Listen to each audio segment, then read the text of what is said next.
బరదశ మతరబమ. Sir ఏంటి sir అది? బరదశ మతరబమ.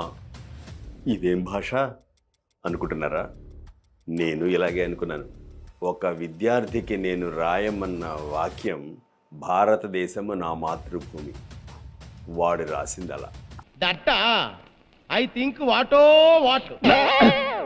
ఇంగ్లీష్లో స్పెల్లింగ్స్ చాలా జాగ్రత్తగా నేర్చుకుంటే తప్ప రాయలేం. కానీ తెలుగు భాషలో ఒక్క తప్పు కూడా లేకుండా రాయొచ్చు.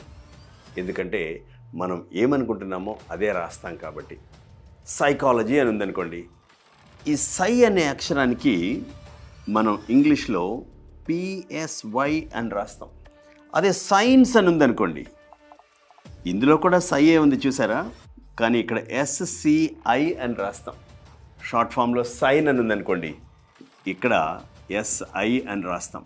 సైకిల్ అని రాయాలనుకోండి, తెలుగులో ఏం మార్పు లేదండోయ్, అదే సై, కానీ ఇక్కడ CY అని రాస్తాం. ఎంత దారుణం! ఒకే సై అనే అక్షరం ఇంగ్లీష్లో ఎన్ని రకాలుగా మారిందో చూడండి. తెలుగులో మాత్రం సై అంటే మస్తిష్కంలో నుంచి ఏ అక్షరం వస్తుందో ఆ అక్షరాన్ని యథాతథంగా రాసేయగల అద్భుతమైన భాష తెలుగు. కాబట్టి ఒక్క అక్షర దోషం కూడా రాకూడదు.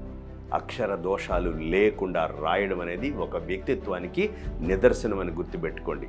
ఏ భాష అయినా సరే, తెలుగు, హిందీ, ఇంగ్లీష్, మరాఠీ, జోధ్పురి, మణిపురి, ఫ్రెంచ్, ఏ భాషలో రాసినా ఒక్క అక్షర దోషం కూడా రాకూడదు.